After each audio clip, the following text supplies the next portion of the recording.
Hello, hope you all had a lovely holiday. As I mentioned in the episode released in December, this week I'm repeating an episode. This is one I did with Dr Robert Lustig, which proved incredibly popular. So really hope you find it a valuable listen.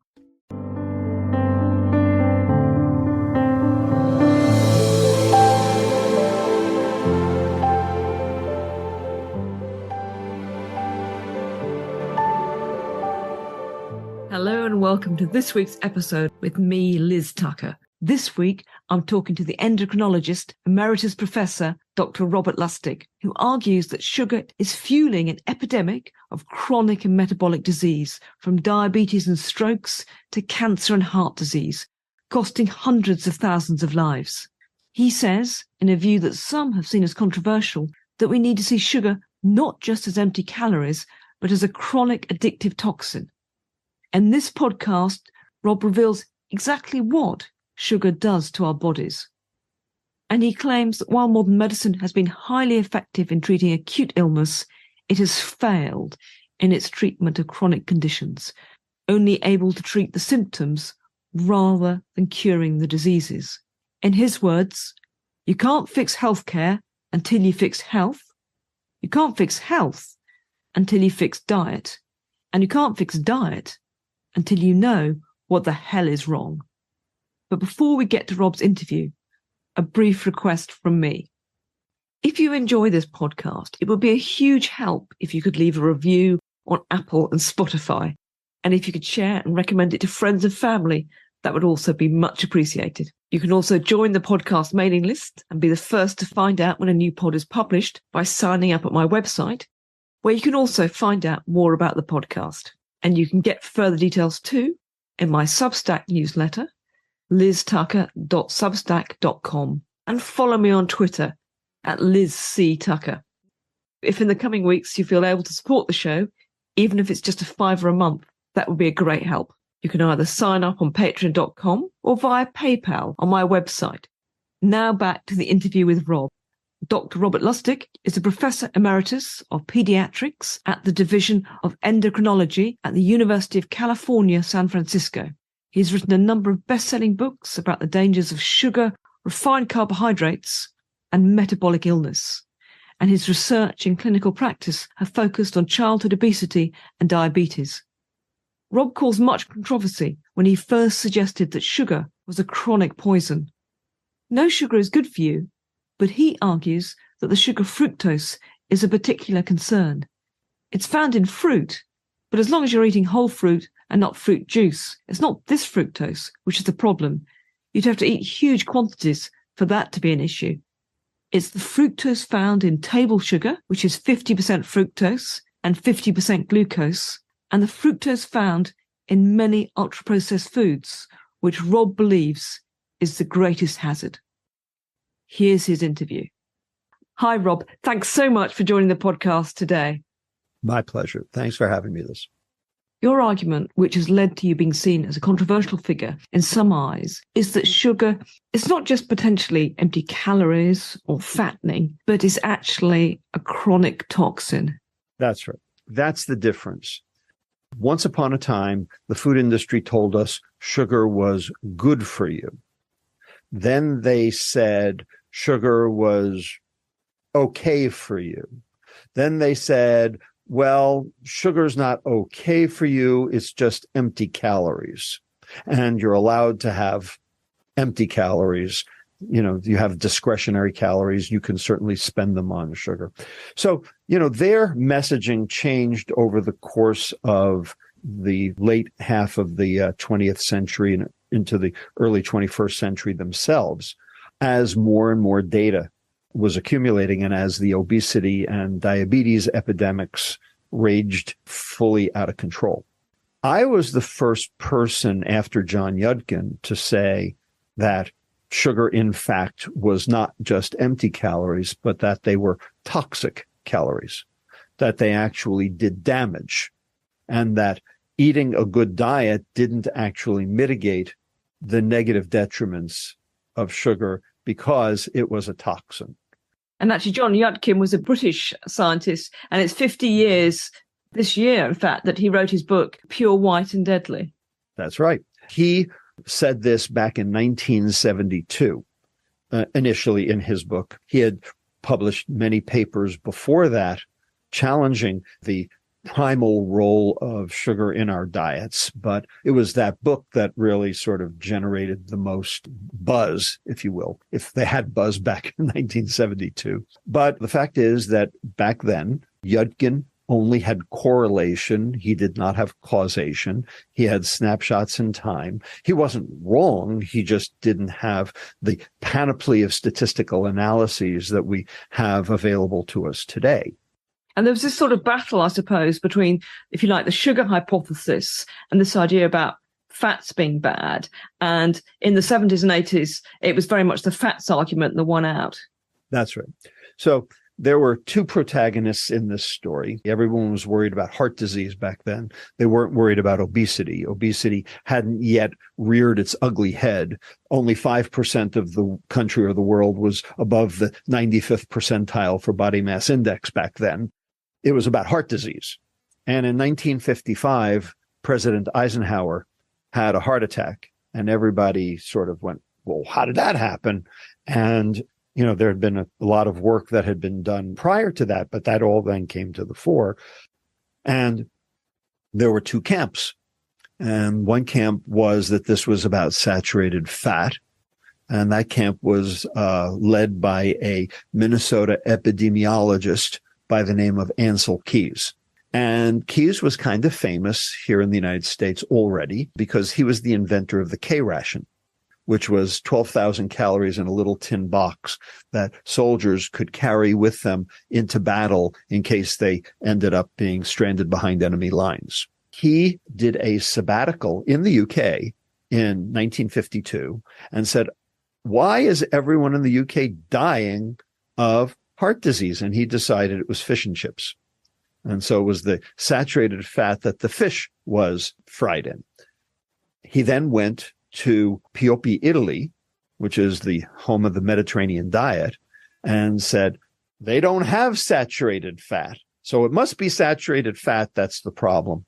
And so that's where the saturated fat hypothesis came from. John Yudkin analyzed a host of other data and said, no, it's sugar that is the primary driver. And they both had correlation. They did not have causation. So neither of them had the key to the kingdom, but they battled it out. They duked it out through the 60s and early 70s.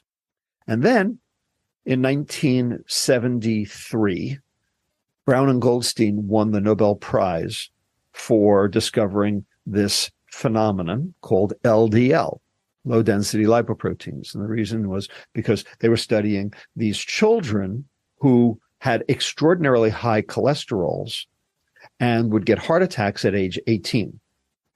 And it turned out these children had a defect in the LDL receptor. It's known as familial hypercholesterolemia. And so they said, well, clearly high LDL is bad. LDL is the bad guy. Then in the mid-1970s, we realized that saturated fat was the thing that raised LDL. And then finally, we had data that showed that high LDL in populations correlated with cardiovascular disease. Therefore, get rid of the dietary fat, lower your LDL, and heart disease will disappear. And that was the end of John Yudkin. And he got thrown under the bus, and they took his office away from him at University of London. He was actually forced to work out of a broom closet for a while. And ultimately, even that was taken away. And basically, he died in ignominy back in 1995, never to be heard from again. And Keys won the battle, and we all went low fat. And I think one of the most famous Keys studies was the 7-country study, which, as you say, showed correlation. But it depends which countries you choose. Exactly. Turns out Keys's 7 countries study, which he published in 1980, turned out it really wasn't the 7 country study. It was the 22 countries study. He cherry picked the 7 countries that showed his correlation best and threw the 15 countries out that didn't match. And he didn't even look at the countries that only had fat in the diet. like, for instance, the Rendili, the Tokelau, the Maasai, the Inuit. And so they have the lowest incidence of heart disease on the planet, and they have the most fat in their diet. So this is propaganda in science. There's just no doubt, looking at the data today, that Keyes basically had it in for fat, manipulated the data and falsified the data in such a way as to make it come out the way he wanted it to. So following this, dietary guidelines were drawn up across the world, which recommended that we should eat a low-fat, high-carb diet. Low fat tastes like cardboard. No one would eat it. And so the food industry had to do something to disguise the food in such a way as to make it, quote, palatable. Well, what better to use than a compound that is addictive? Now, back then, we didn't necessarily know that it was addictive. We didn't have the imaging data. We didn't have the biochemical data to demonstrate that this molecule called fructose, the sweet molecule in sugar, was actually addictive. But then the food industry started adding sugar to everyone's diets, to all of their recipes. And lo and behold, guess what? When they did that, you bought more. So then they added more, and we bought more yet again. And then we all started getting fat and sick. And of course, they said that sugar was just calories. So if it's not just empty calories and in fact a chronic poison, what does it do to our body, Rob, when we eat it? Sugar does three things that other foodstuffs don't. The first is that molecule fructose, the sweet molecule in sugar, the one that makes it delightful, if you will, goes to the liver, is metabolized only by the liver. And when the liver's overwhelmed, and that's not hard to do, the liver has no choice but to take the excess and turn it into fat. So you end up with liver fat. And that liver fat will either serve as a substrate peripherally for heart disease or obesity, or it will get caught in the liver, not make it out. Now you have what's known as non-alcoholic fatty liver disease, which we now know is the driver of all of these other chronic metabolic diseases, including cancer, including dementia, including polycystic ovarian disease, heart disease, hypertension, etc., is the fat in the liver. And fructose drives this reaction, generating fat, generating insulin resistance, generating chronic disease, having nothing to do with obesity. Rob, you've referred to insulin resistance. Can you explain what you mean by that? So insulin is essential. You need insulin. If you don't have insulin, you have type 1 diabetes. Insulin is a hormone. It is made in the pancreas and works elsewhere. And what it does is it drives energy into cells. In particular, it drives energy into fat for storage. Insulin is the energy storage hormone. Whatever you don't burn, you store, and you store it in your fat cell, and insulin's the way it gets in. Now, other cells can still use glucose even without insulin, but your liver needs insulin and your fat cells need insulin in order to store.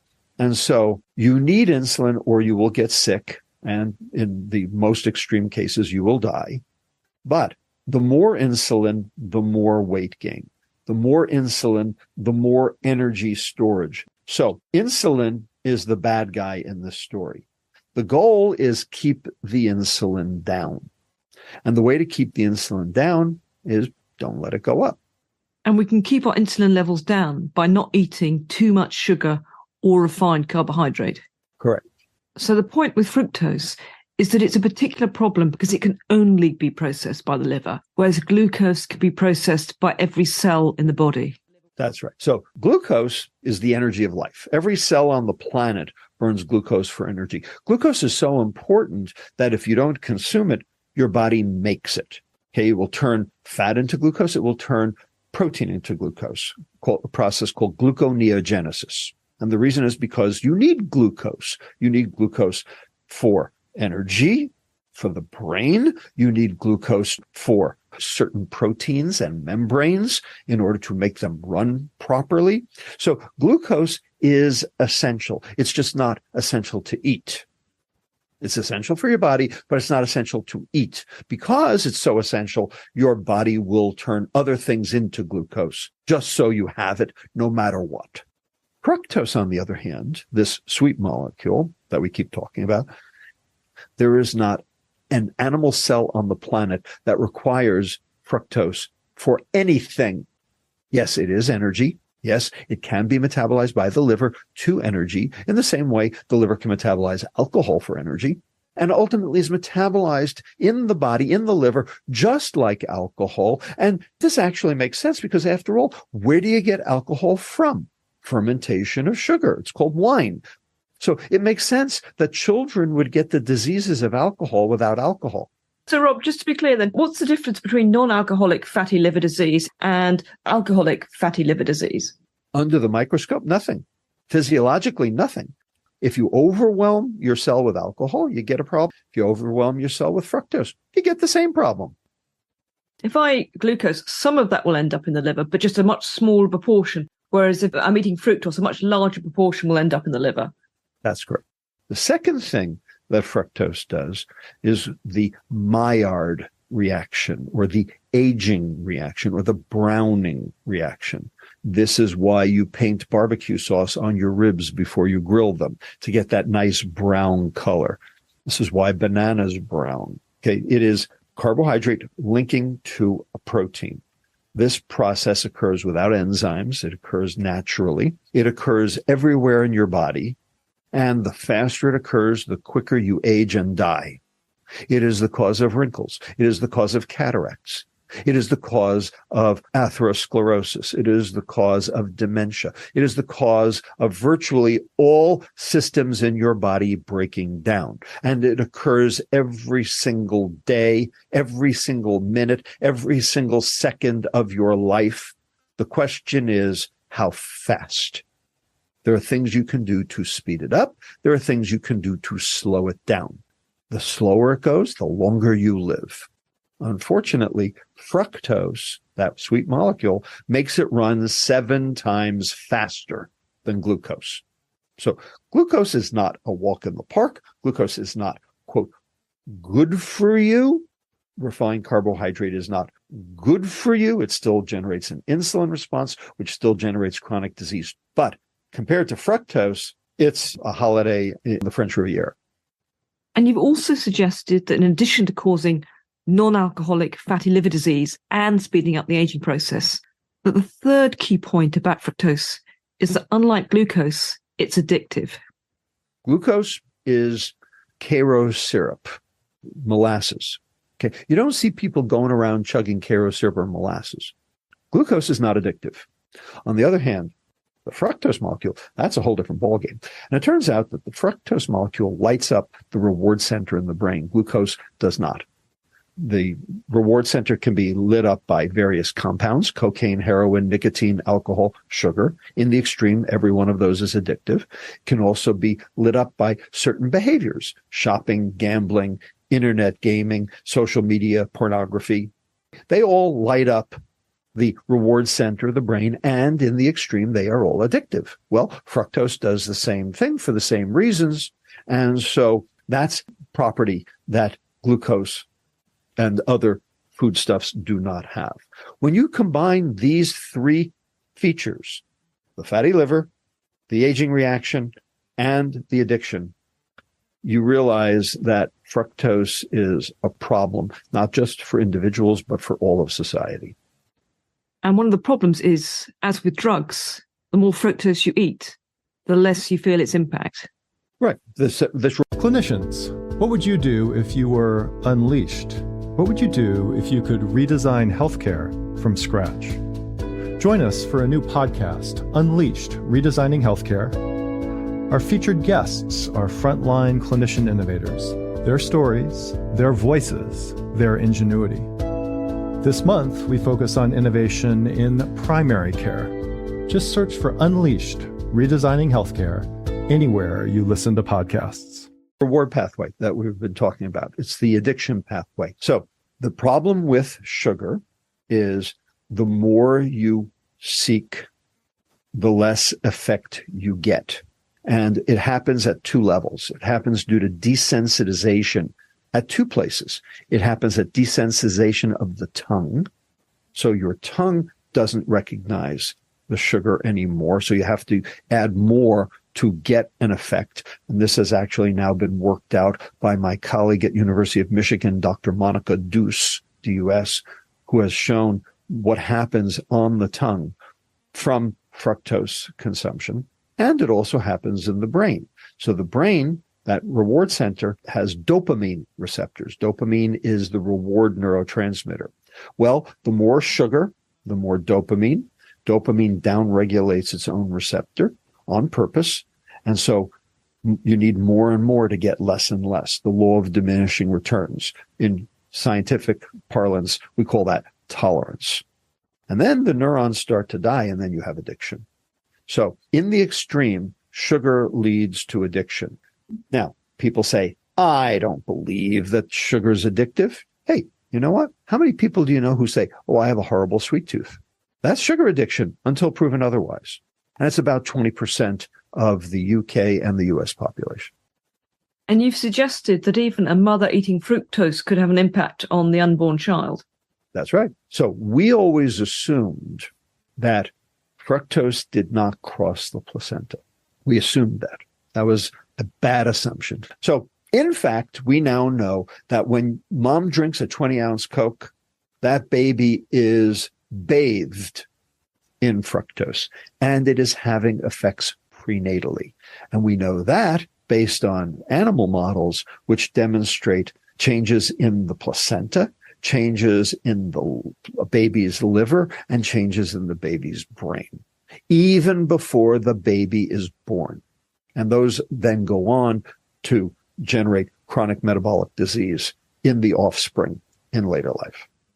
Have we seen any evidence in human babies of this chronic metabolic disorder shortly after birth?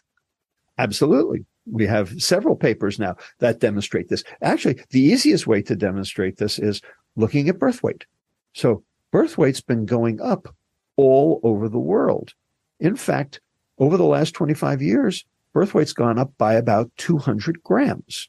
Now, you might say that's good because we have better nutrition of the mother. That would be a good thing, is an increase in birth weight, except when you take those babies and you stick them in a DEXA scanner, which looks at body composition, turns out that 200 grams, it's all fat.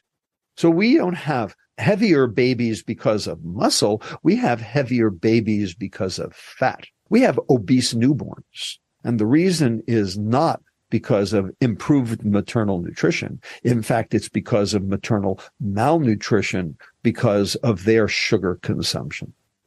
So it's the reverse of what many people might understand. Exactly right. And your argument is it's not just sugar that's doing the damage, but ultra-processed food. So what is it about ultra-processed food that's so bad?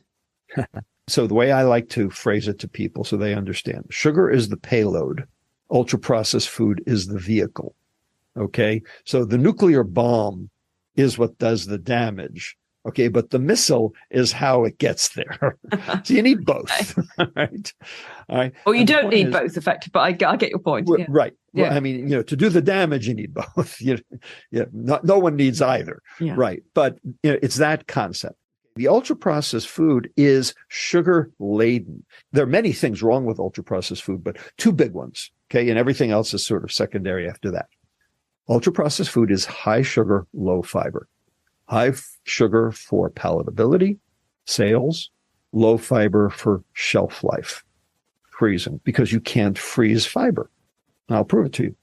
Take an orange, put it in your freezer overnight, take it out the next morning, let it thaw, try to eat it, see what you get. You get a mush. Right. You get mush. Why do you get mush? Because the ice crystals macerate the cell wall, let all the water rush in. Hey, food industry knows that. So what do? Squeeze it and freeze it. Frozen concentrated orange juice. So the question is frozen concentrated orange juice the same thing as an orange? And the answer is no, it is not. And the reason is because they have strained away the fiber. Fiber is actually the reason to eat the fruit in the first place. And the reason is because fiber is not for you. Fiber is for your bacteria. You have 10 trillion cells in your body. You have 100 trillion bacteria in your intestine. Your bacteria outnumber you 10 to 1. They have to eat something. The question is, what do they eat? Well, they eat the fiber. That's their food. So the fruit, the orange, has fructose for us, yes, but it has the fiber. And what the fiber does is it actually inhibits the absorption of that fructose in our intestine so that we don't absorb it. It stays in the intestine. The fiber forms a gel on the inside of the duodenum, the first part of the intestine, preventing early absorption, thus protecting the liver and reducing the glucose response and reducing the fructose response and reducing the insulin response, all necessary. And then because the sugar didn't get absorbed early, it goes further down the intestine. And that's where the bacteria are, to the jejunum, where the bacteria will chew it up for its own purposes. So if you ate that fruit with its inherent fiber, you didn't even get the fructose. It was for your bacteria. You fed your gut. You protected your liver and you fed your gut. And those are the two precepts for being healthy. So fruit in its natural state is healthy. Fruit juice in its unnatural state, because the fiber has been stripped away, is not.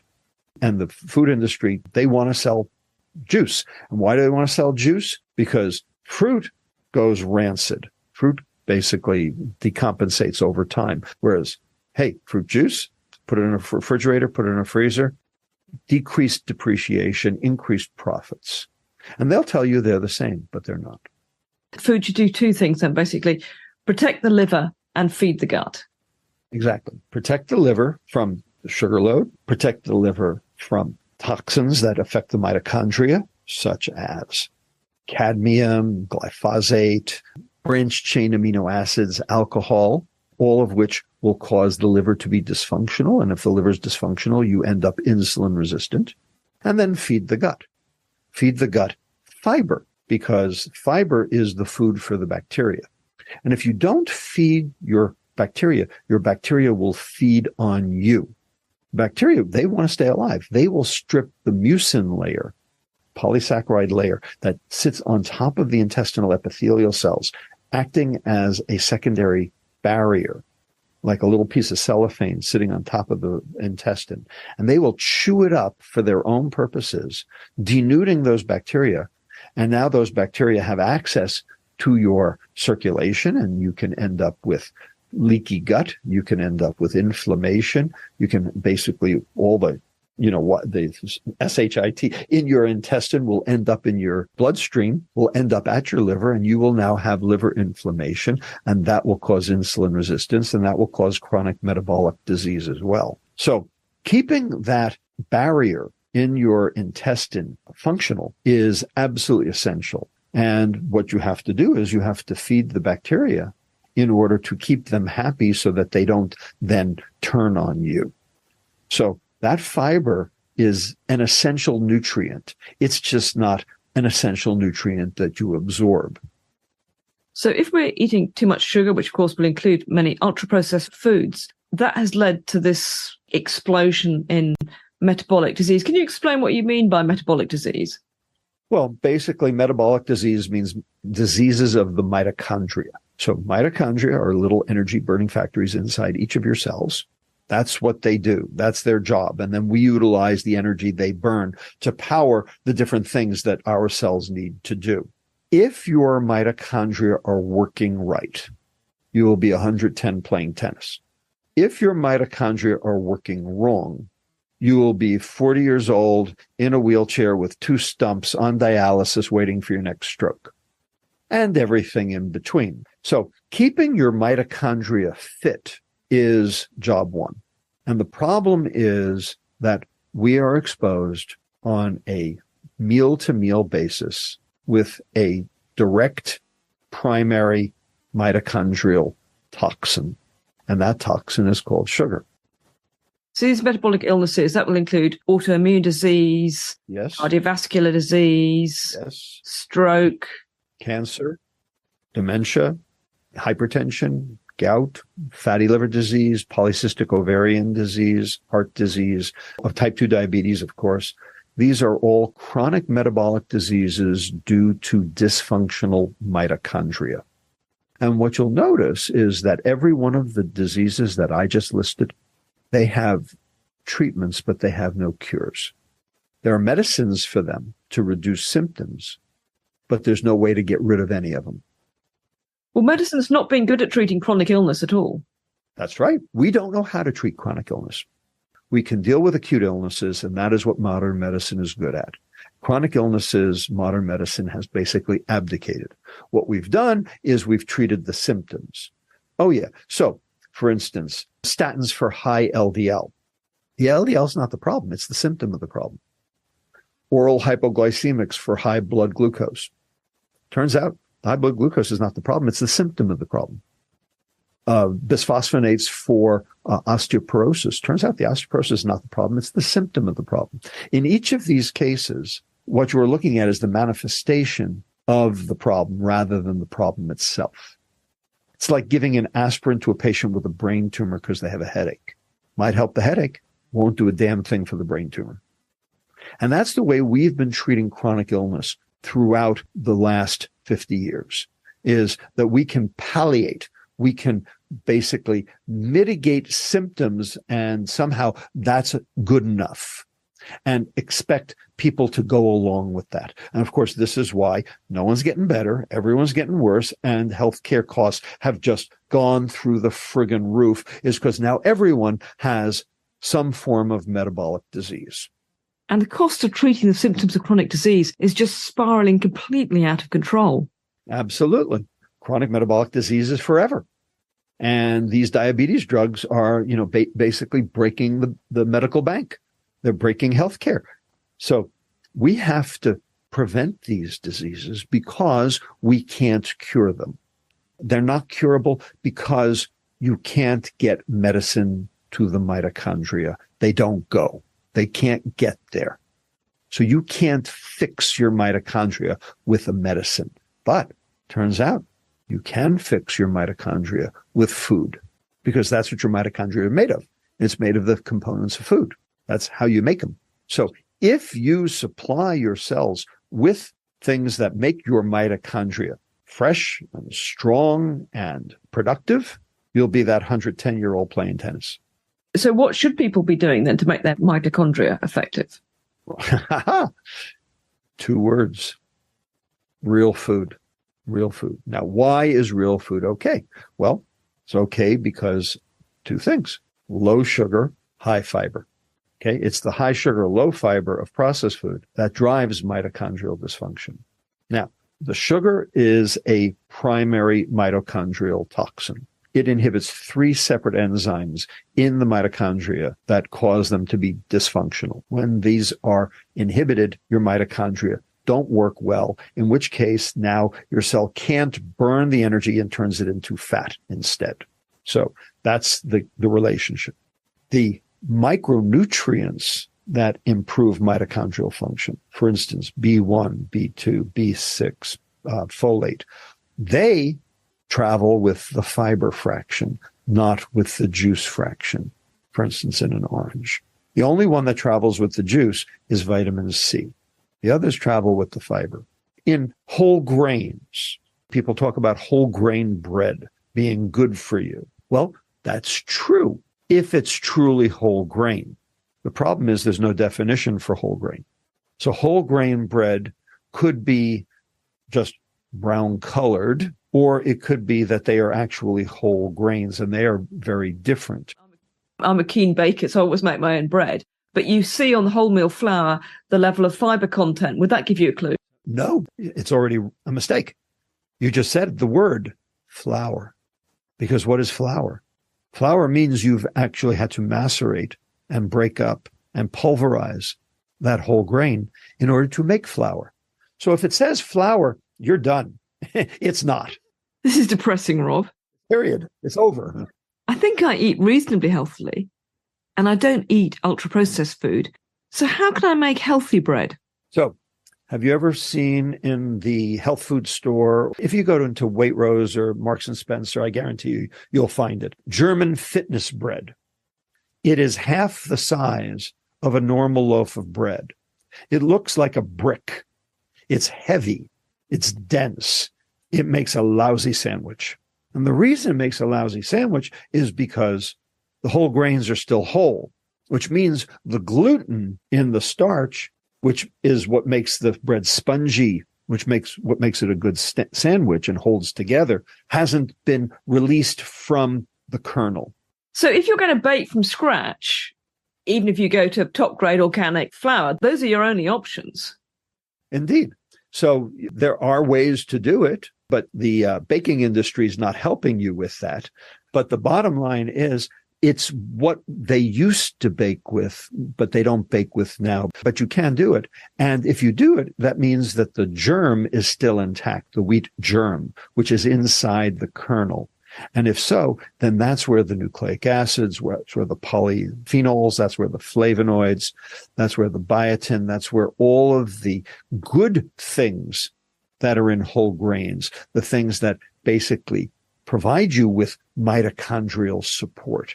So if I make bread with standard wholemeal organic flour, am I doing myself any favors as opposed to buying it? No, it's not making much difference. And that would also apply even if I make cakes rather than buying them. That's not a huge benefit. I mean, there's no question that baking it yourself is better than not. My wife is a baker. She's half Norwegian. I can't stop her. It's, therapy for her. What she's been able to figure out is that she can take any recipe for any cake or any cookie, and what she does is she cuts the sugar in the recipe by 1/3. And it will actually come out better because you'll be able to taste the chocolate. You'll be able to taste the oatmeal. You'll be able to taste the raisins. It will actually taste better than if you add all the sugar that the recipe calls for. And it will be a much healthier cookie as well. One of the things I notice when I go to the States is how everything tastes that much sweeter, that even supermarket bread is sweeter than it is in the UK. Exactly right. And the reason is because they learned when they add it, you buy more and you also gain more weight.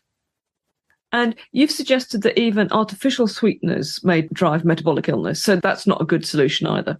That's right. So it's about insulin. Insulin is the bad guy. People think, well, artificial sweetener, no fructose, no calories. Yeah, but it still drives insulin. You put an artificial sweetener on the tongue, message goes tongue to brain, sugar's coming, even though it's not sugar. Message goes brain to pancreas, sugar's coming, release the insulin, and you get an insulin response anyway. And it turns out that insulin response sometimes can actually be bigger than it is for sugar. So you're not actually doing yourself any favors. And we now know that several of the diet sweeteners actually alter that gut microbiome, alter those bacteria, and lead to that leaky gut and insulin resistance and inflammation that we just talked about. So even though no calories, even though no fructose, doesn't make it good. And I think some people will be surprised that you can have metabolic syndrome even if you're not overweight. I think it was 40% of normal weight people have metabolic syndrome. That's right. People think that these metabolic diseases are because of obesity. No, the obesity is because of these metabolic diseases. So the way to think of it is true that 80% of obese people have metabolic diseases. That is true. But that means 20% of obese people don't. They're perfectly healthy. They will live a completely normal life, die at a completely normal age, not cost the taxpayer a dime. They're just fat. They probably outlive me. They're fine. 20%. Conversely, 40% of the normal weight population have the exact same diseases as do the obese.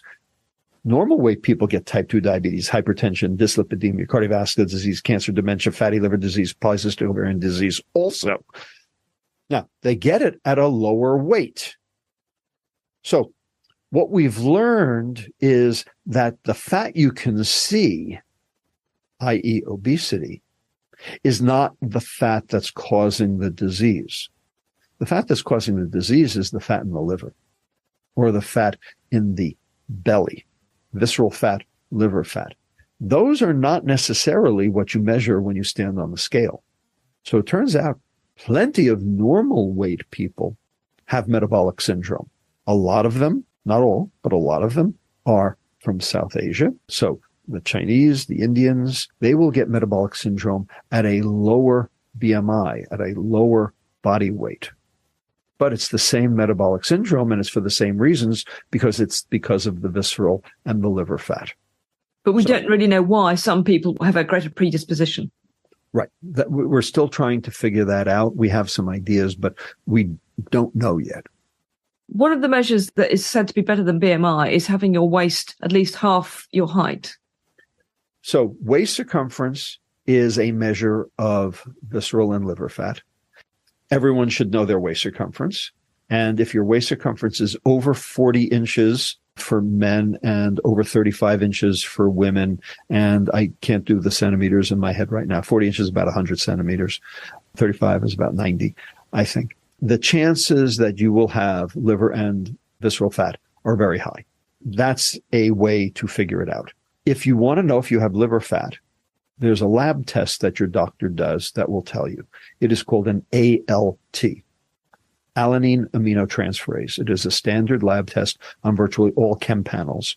So if you go to your doctor, if you go and you ask him for your labs, don't let him tell you they're normal.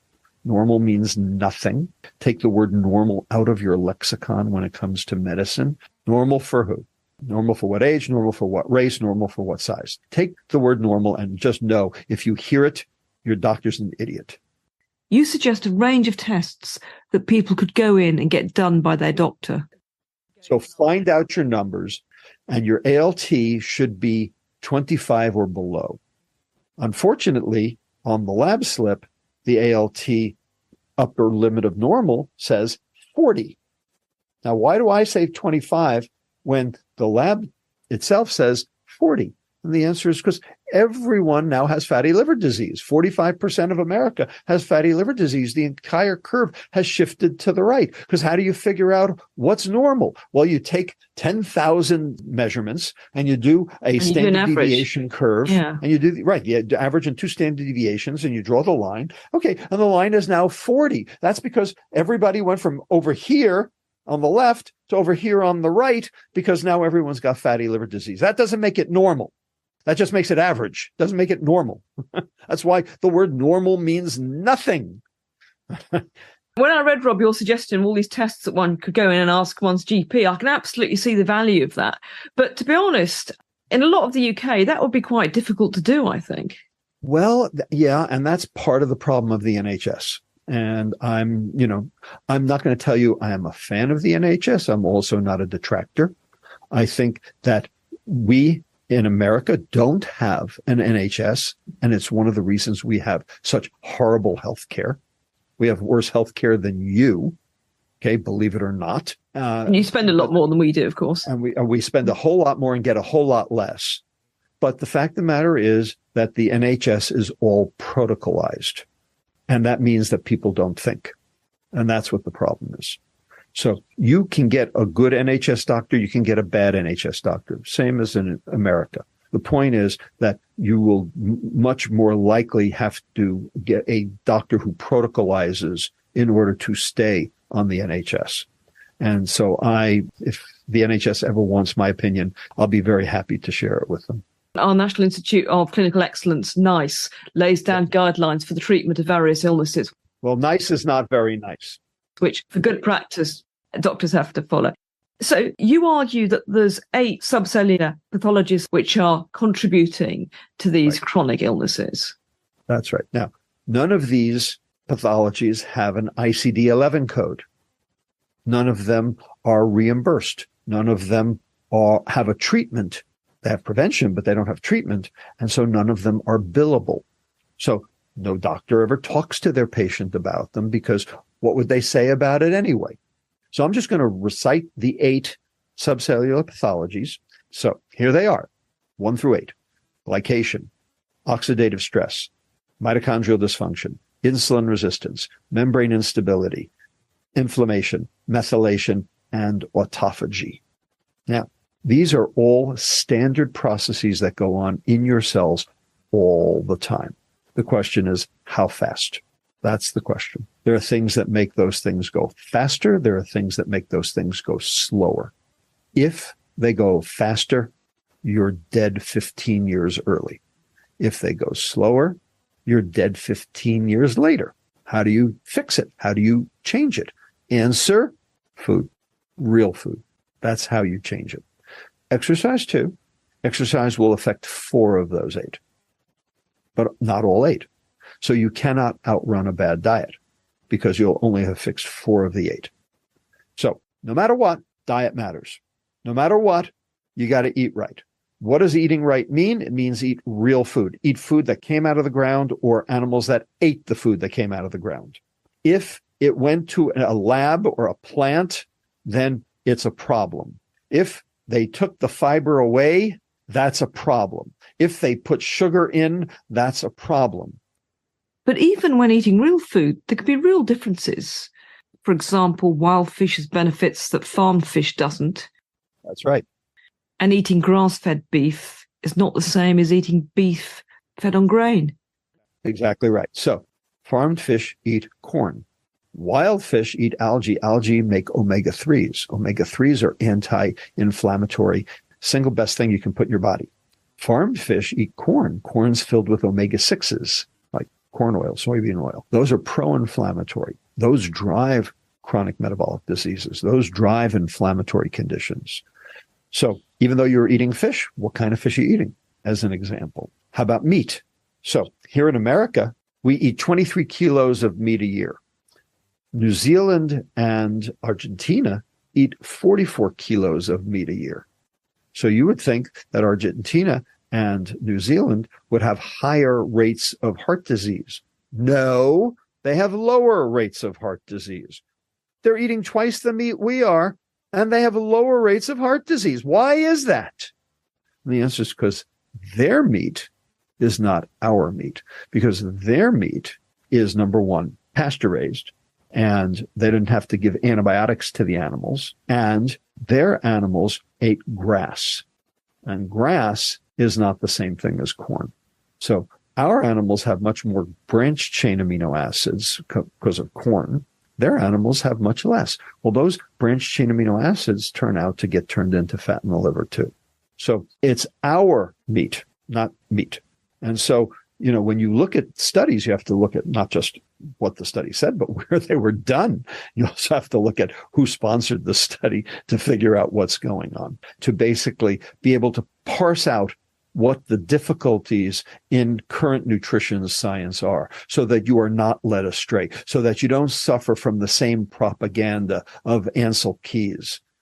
It's a problem, isn't it? Because big food has big budgets and independent research is hard to fund. Who do you trust? Who do you believe? How do you figure out what's the truth? And the answer is you have to be smart.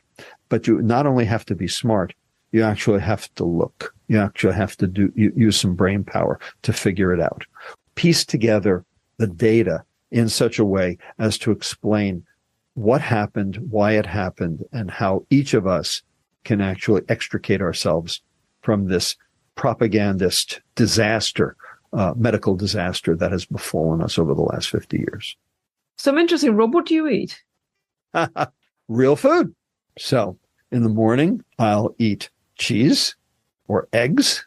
Sometimes I will have a piece of bacon or sausage with that. Sometimes salads, but always with homemade dressing, because the store-bought dressing is a disaster. And in the evening, preferably farm-raised, either meat, chicken, or fish, always with a vegetable. And the vegetable should be, half the plate, and no dessert. Piece of fruit for dessert. So in terms of added sugar, you avoid that? As much as possible. Now, that doesn't mean I'm against dessert. I'm for dessert. I'm not for dessert for breakfast, lunch, dinner, and snacks. I'm not for eating the sugar they put in the food. I'm for eating the sugar I put in the food. So, Rob, what needs to change? In my opinion, and this is just opinion, we will not solve this problem until we undo food subsidies. To me, food subsidies are number one.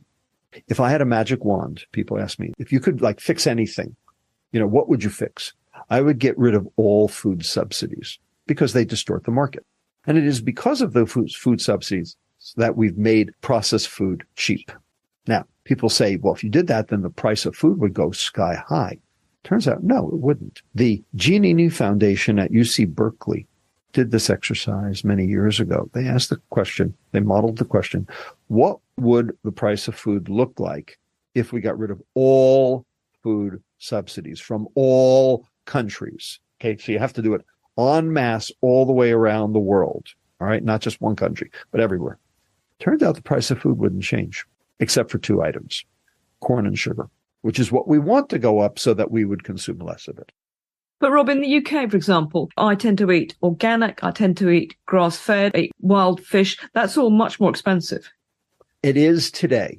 But if we actually got rid of food subsidies, it wouldn't be, because there wouldn't be the impetus to then have to raise the price on real food in order to subsidize the processed food. Remember that whenever you institute a subsidy, that's really a tax on everything else. It means that the price of everything else is going up.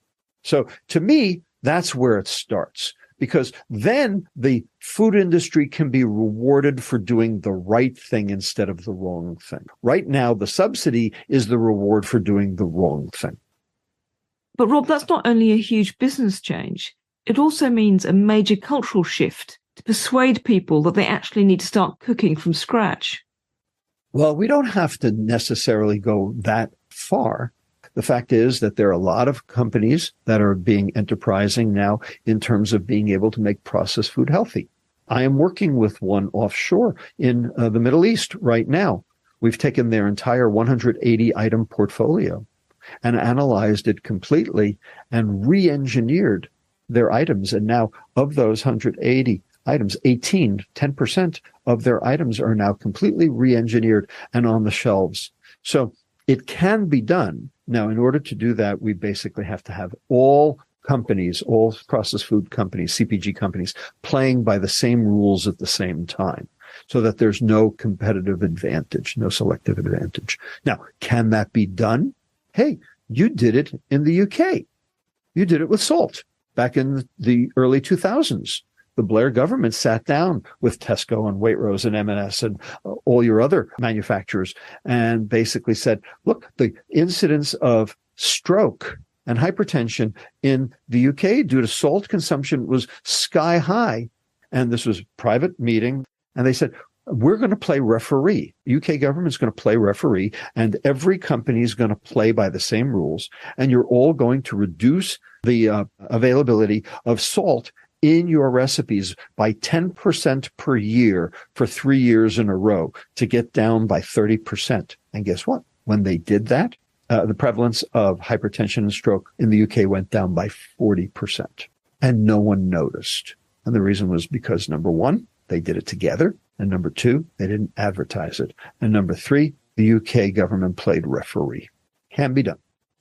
Well, Rob, thank you so much indeed for sparing time to chat. I'm going to go off and eat my wild fish now. And make sure you put a very nice lemon vinaigrette on it with maybe a little bit of ginger. Will do. Thanks so much, Rob. Bye. My pleasure. Hope you enjoyed the latest episode of the podcast. And if you've enjoyed the podcast, if you could share it and leave a review on Spotify and Apple, I'd much appreciate it. It really helps. Many thanks for listening. Bye for now.